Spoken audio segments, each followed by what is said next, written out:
¿Cómo están, estimados amigos? Muy buenas noches, bienvenidos a Gestión y Desarrollo. Qué importante iniciar un nuevo ciclo analizando la propuesta de ley de inversión. La inversión pública, la inversión privada deben complementarse, deben generar factores complementarios en esa perspectiva de dinamizar las economías de escala.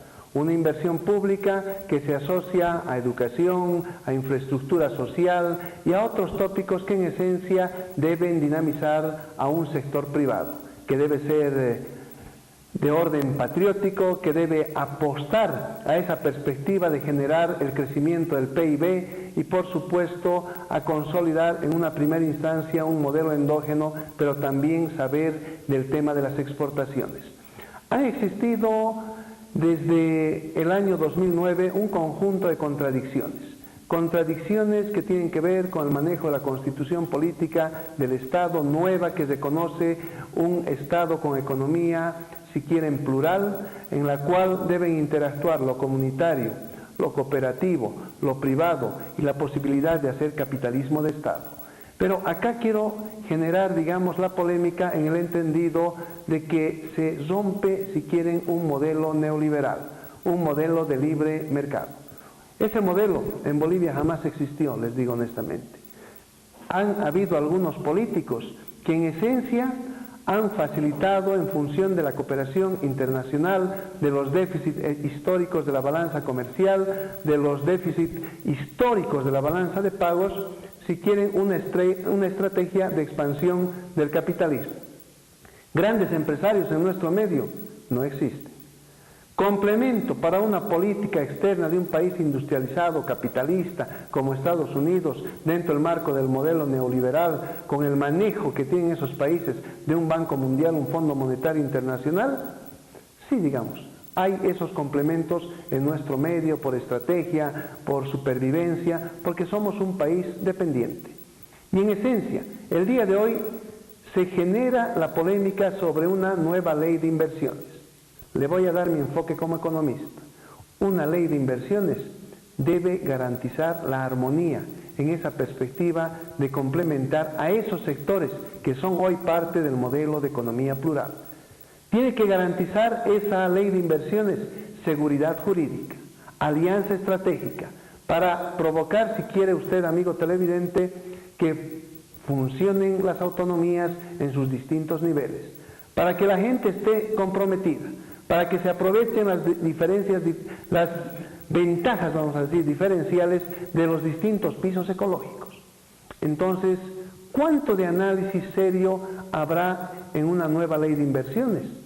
Es importante entender la misma en esa propuesta que tiende a ser aprobada. Estamos con la doctora Norma Pierola, diputada de la Asamblea Plurinacional, que el día de hoy va a comentarnos sobre esta ley de inversiones y otros elementos que nos interesan a la ciudadanía y por supuesto a la colectividad en la perspectiva de que generemos bienestar. Muy buenas noches, diputada. Muchísimas gracias, licenciado. Muy buenas noches. Es un gusto nuevamente compartir con este prestigioso programa y este prestigioso medio de comunicación. Estamos a disposición y ya en miras a aprobar este proyecto de ley que simplemente hace a una nueva ley que ya ha nacido el pasado año en octubre de 347, que establece la ley de empresas públicas. Aquí tenemos una economía que la Constitución dice plural, como usted ha manifestado, económica, la privada, pública, la comunitaria y la social cooperativa. Lamentablemente vemos que aquí ya todo más bien se está centralizando, hay un monopolio estatal pero espantoso, pese a que la Constitución establece que el Estado puede tener monopolio solo en recursos estratégicos como petróleo, como minerales y algunas otras energías, por ejemplo, como las que se están tratando de establecer en el tema del uranio, etcétera.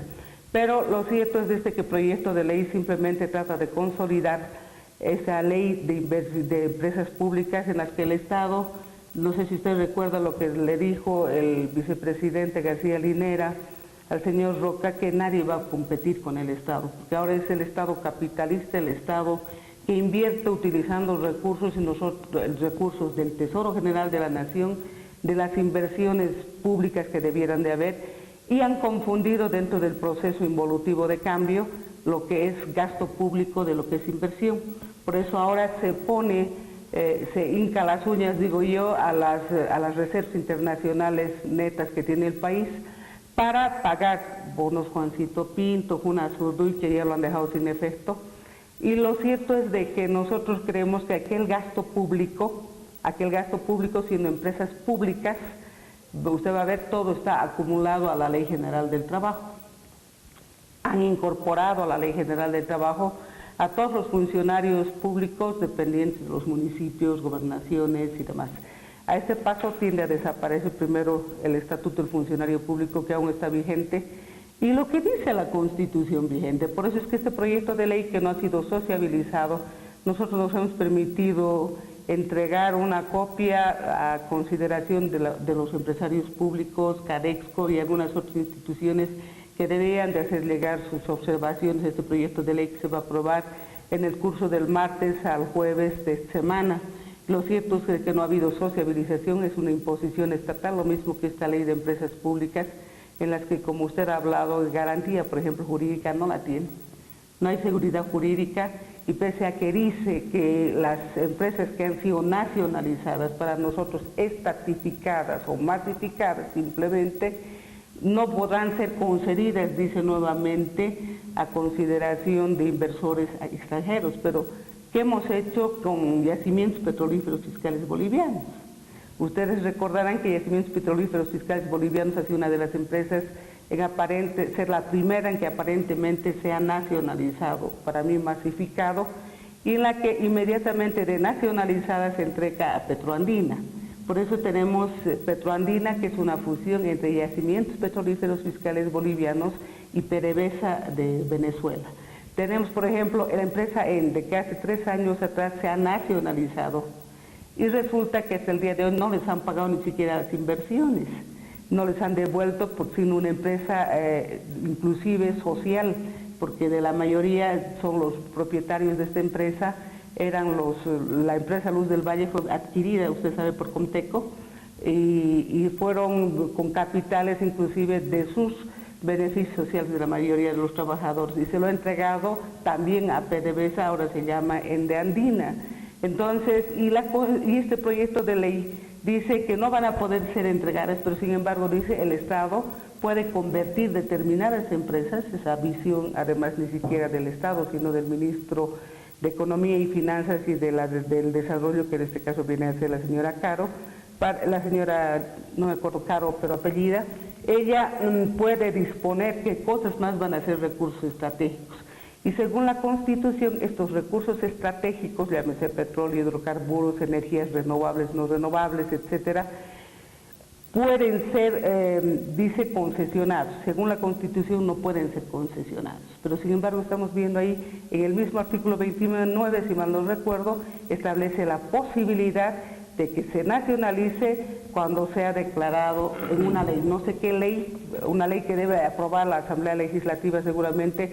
En este caso quisiéramos saber si se va a respetar las cosas nacionalizadas o primero debe emitirse una ley para nacionalizar empresas públicas, empresas privadas, y lo peor, yo creo que nadie va a poder competir con este monstruo estatal que hace a título de inversiones un gasto público pero tremendo, y para nosotros yo quisiera que usted, por ejemplo, como economista nos explique, y a la población, si el gasto público es lo mismo que inversión pública. Yo, por lo menos, aquellos que hemos aprendido un mínimo de lo que es la economía, sabemos de que el gasto público es todo lo que se ve en sueldos, salarios y un sinnúmero de cosas, porque la inversión es para producir, para crear empleo, para crear desarrollo productivo, para crear, en este caso, inclusive seguridad alimentaria y energética, que nosotros estamos muy lejos de asegurar en favor de la población.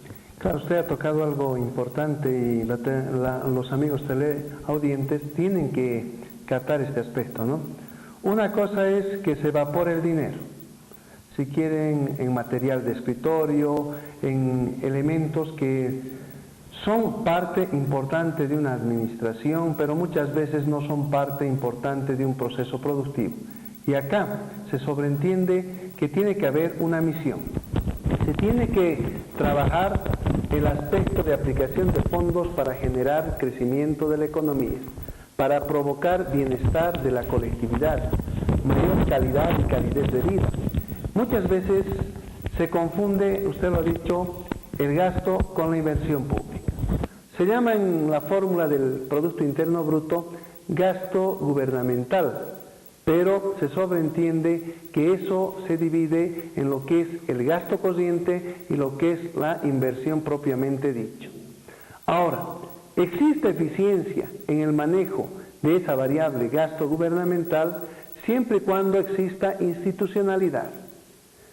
Los funcionarios públicos, si quieren, las interacciones de ellos propicien la aplicación de fondos en los proyectos de orden público, en el ámbito de la economía, en el ámbito de lo social, que tiene que ver, si quieren, con la educación, con la salud, que es algo importantísimo, ¿no es cierto?, y todo el componente logístico.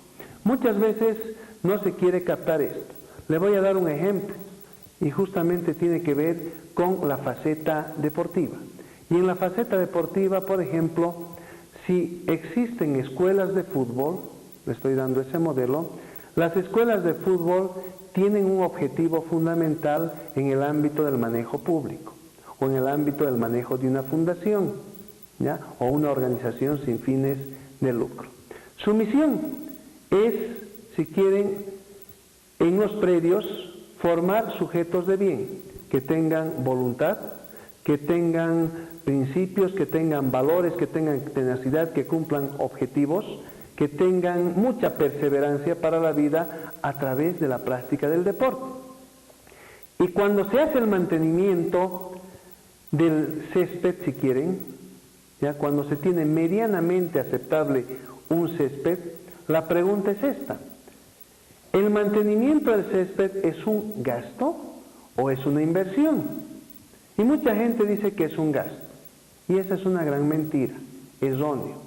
Es una inversión, porque la aplicación de fondos para tener, si quieren, un pasto medianamente aceptable y para que manden los padres de familia a sus hijos a jugar, a aprender en esa cancha, ¿no es cierto?, entonces implica una inversión.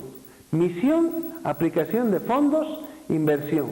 Y lo que tenga que ver con fallas, por decirle, lo que tenga que ver con gastos que no justifiquen incremento del proceso en función de una misión, eso sí que son gastos. Y en muchos casos esos gastos están sujetos al análisis de la ley Marcelo Quiroga Santa Cruz, porque constituyen daño económico al Estado, doctora. Es así, y por eso es que nosotros, sumamente preocupadas, vemos que no nos ha llegado ningún tipo de información.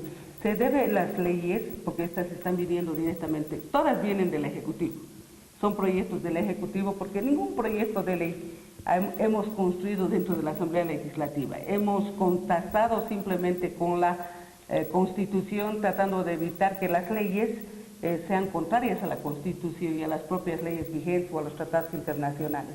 Por ejemplo, la Constitución Política del Estado, en su disposición transitoria novena, establece que en el plazo de un año iban a prácticamente caducar todas las concesiones en todo sentido, de minerales, de petróleo, las de cal, todas las concesiones mineras, etcétera, y decía migrar a las nueva aplicación de la normativa. Hasta ahorita no se ha modificado la ley de minería, por ejemplo.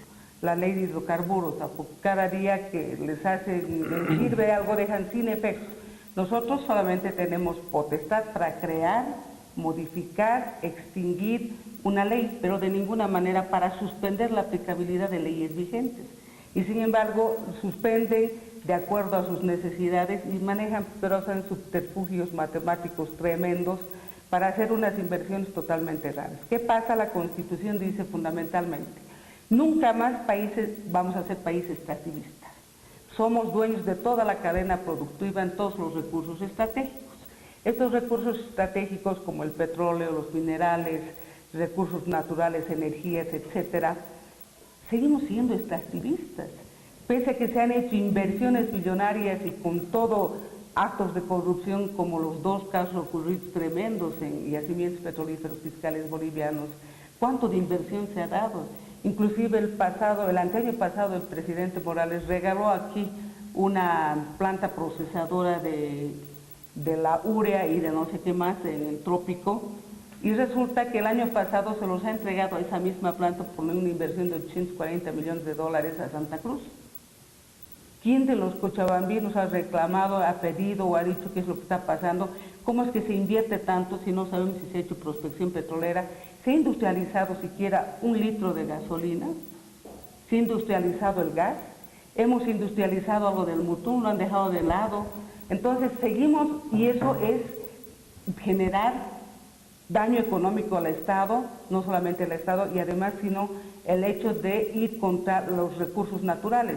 Y según el artículo 123 de la Constitución Política del Estado, dice: comete el delito de traición a la patria, además aquellos que vayan contra la producción de los recursos y cambien el régimen natural de los recursos. Y en este caso, ¿qué está haciendo Evo Morales?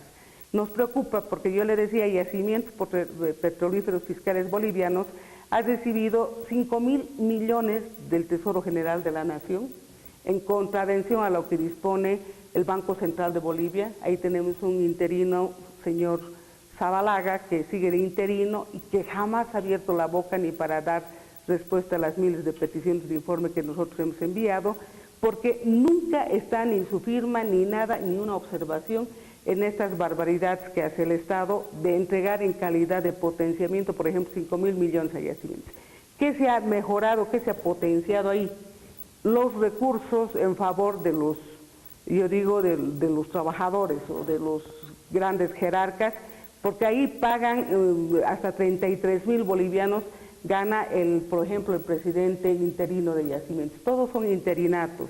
Entonces, ¿qué cosa estamos haciendo en la inversión? Estamos recibiendo algo, papel bol, cartón bol, lácteos bol, todos los boles que ha creado el Estado, como esta empresa azucarera de San Buenaventura, que hasta el día de hoy ya tiene 800 millones de inversión o de gasto. Hasta el día de hoy no ha producido absolutamente nada, es más, no hay ni siquiera el avance del 10%. Doctora, me parece importante que nuestro país genere industria. O sea, pensamiento de avanzada es generar industria. Salir de la teoría de la dependencia.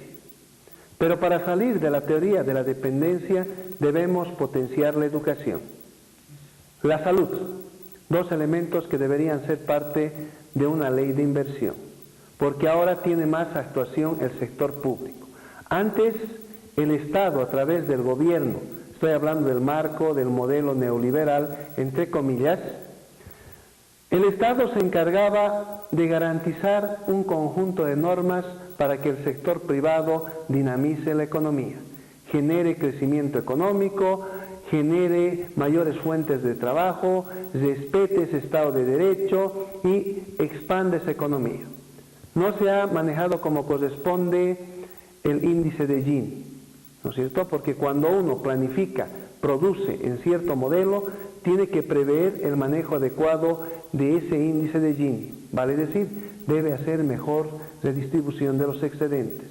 Porque si unos comen y los otros no comen, hay problemas. Hay caos, convulsión social. Entonces, me parece importante fijar un modelo, el modelo de economía plural, pero ese modelo, para poder funcionar, necesariamente requiere de gente cualificada, requiere de universidades, de investigación científica y desarrollo. ¿Para qué? Para generar un proceso de industrialización con sustentabilidad, mejorando la calidad de vida. ¿Qué le quiero decir? Y aquí voy a cuestionar las contradicciones que tenemos los seres humanos en función de los niveles de inversión. Porque el nivel de inversión genera lo que es oferta. Y la oferta está en función del consumo. Y muchas veces la oferta induce al consumo. Estoy hablando de la ley de Say. Entonces, nos vamos a preguntar, ¿qué comemos los bolivianos? Para empezar. ¿Estamos comiendo apropiadamente? Incremento, si quieren, de indicadores de cáncer. ¿Ya? ¿Por qué? Sencillamente, el cáncer significa basura en el organismo. Nos estamos intoxicando. ¿Por dónde nos intoxicamos? Por la alimentación. Entonces, muchos casos de cáncer. Pero por el otro lado, cuando se habla de industria, de más situaciones, tenemos que ver cómo está la calidad del aire.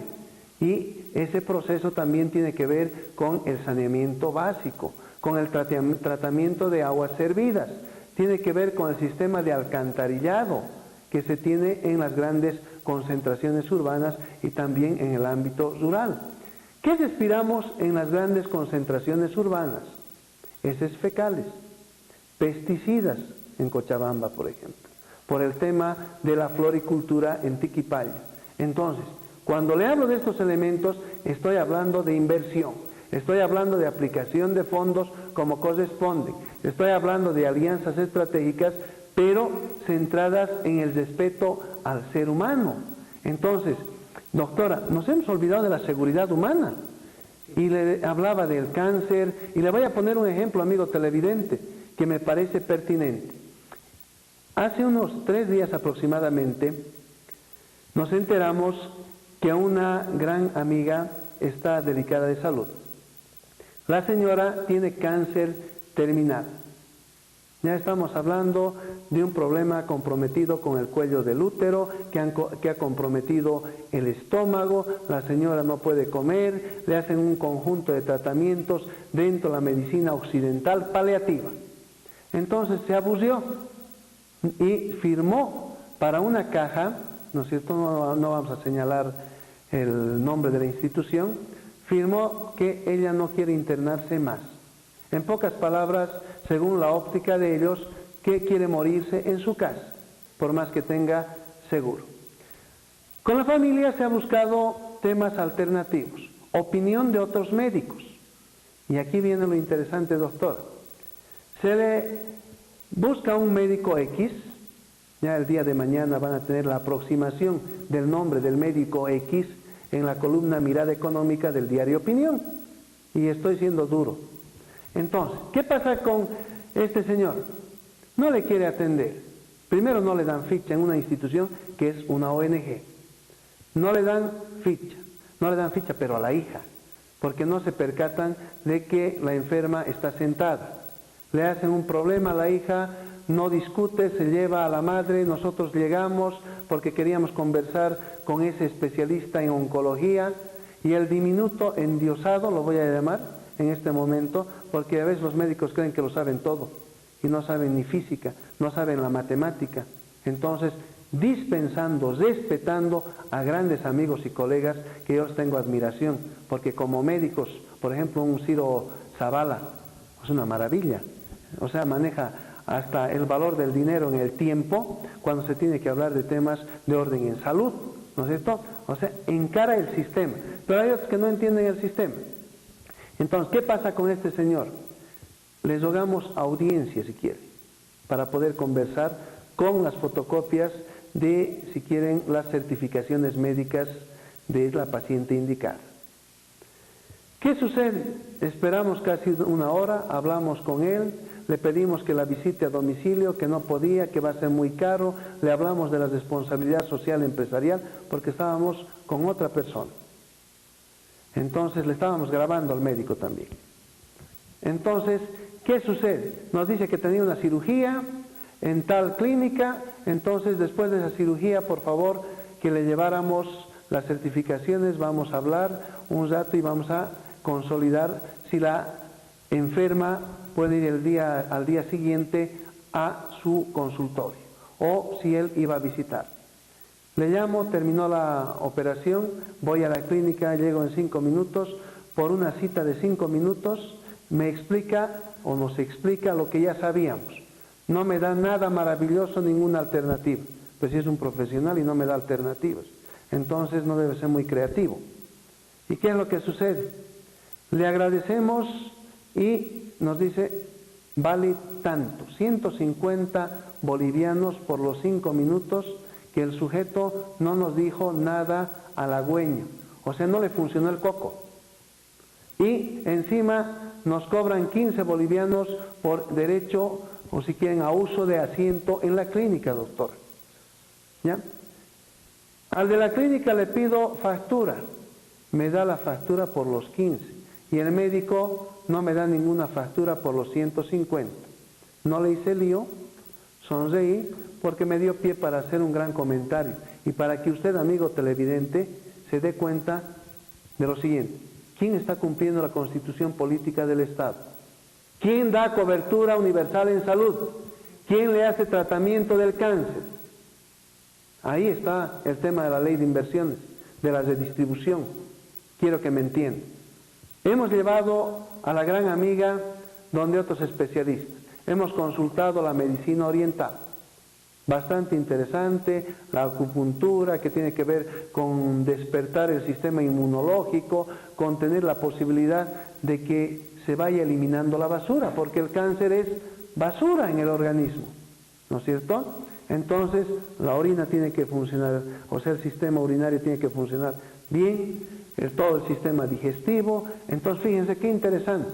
Pero ¿qué pasó con el otro médico? Si es un especialista, es un endiosado, debería mínimamente conocer, por ejemplo, la medicina oriental, que es más antigua que el ámbito occidental. Entonces, está ganando dinero, dinero y dinero, y el sujeto no lee. Pero ¿a cuántos embauca? ¿A cuántos los deja en la calle? ¿A cuántos los deja resignados? ¿Y qué hace un gobierno central? Y acá, o sea, voy a insistir, que la salud tiene que ser de orden público y eso tiene que estar vinculado al sistema de inversiones. Entonces, hay algo interesantísimo en todo ello. Y le decía, ¿cuánto le cuesta el médico oriental, la acupuntura, una sesión? 250. ¿Cuántas sesiones necesita? Por lo menos 15. Entonces, por lo menos, le he dicho, por ahí son 3 meses de sesiones. Y con el salario mínimo nacional que tenemos en Bolivia, las condiciones paupérrimas, la actividad económica vinculada a la informalidad de la economía y por supuesto a la economía oculta, van a garantizar salud.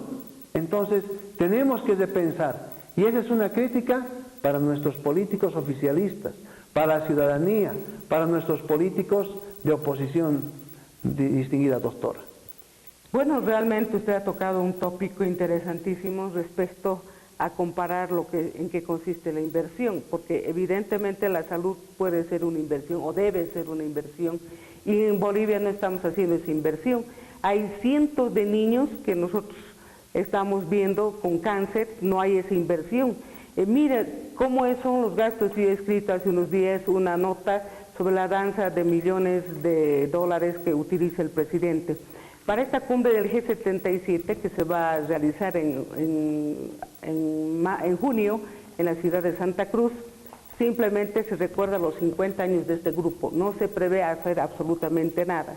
Yo en la creencia y en mi buena fe lo que he hecho de que esta cumbre, como tiene por objetivo no solamente agrupar a todos los países en desarrollo, sino también tiene por objeto el sacar declaraciones conjuntas, hacer intercambios de mercadería y un sinnúmero de cosas para poder desarrollar los países. Entonces, yo presenté una petición a consideración del presidente con referencia al tema marítimo y pedir que se saque declaración conjunta para que sea otra vez convertido en un sistema multilateral. Pero son 3 meses ya de organización de este grupo y sigue la danza de millones. Inicialmente se entregó 6 millones de bolivianos mensuales para que se pueda funcionar el superembajador que lo han nombrado al rector de la Universidad de Gabriel René Moreno de Santa Cruz. Él es el que se está haciendo cargo, pero sin embargo entrega 26 millones de dólares o de bolivianos, por un lado al Ministerio de Relaciones Exteriores y 49 millones de dólares a consideración de otros ministerios más para que organicen la fiesta. Esto incluye supuestamente pasajes, viáticos, estaría, y siguen haciendo la lista de cuántas personas tienen que asistir, qué cosa va a hacer, como si solamente se estuviera yendo en el festejo. Y no es que se va a invertir en eso. Yo siempre pido cuál es el costo-beneficio. ¿Qué cosa va a sacar Bolivia de ese festejo? Lejos de poder ayudar lo que está pasando en el Beni, lo que está pasando en Pando. No sé si usted recuerda, desde el año 2007 nosotros venimos denunciando la construcción de unas represas, megarepresas dentro de la Pan-Amazonia, que son unos megaproyectos que tiene el Brasil, donde se han desviado el curso de lagos, ríos, y que están aledaños a la frontera con Bolivia, creo que a 70 o 80 kilómetros, hay alguno que está la represa de Girao y de San Antonio, que es lo que ha provocado las mayores inundaciones en el departamento hermano del Beni y parte de Pando. Pero nosotros habíamos advertido ese riesgo. ¿No era más importante cuando esté en construcción haber hecho una investigación antes de tratar de prevenir estas inundaciones, que ellos ya sabían? Porque desde el año 2011 hay las notas reversales de Cancillería que se han hecho. Y hoy en día lo están trayendo el día de mañana justamente al canciller para que venga, al canciller del Brasil, para que vengan a evaluar. ¿Qué cosa van a evaluar si el desastre ya se ha dado? A ver, fíjese, ¿cuánto se invierte, por decirle, en este tipo de costos para un festejo que solamente saca rédito político el presidente? ¿Cuánto le cuesta a los bolivianos? Ya les he dicho, 1.200 litros de combustible gasta el avión.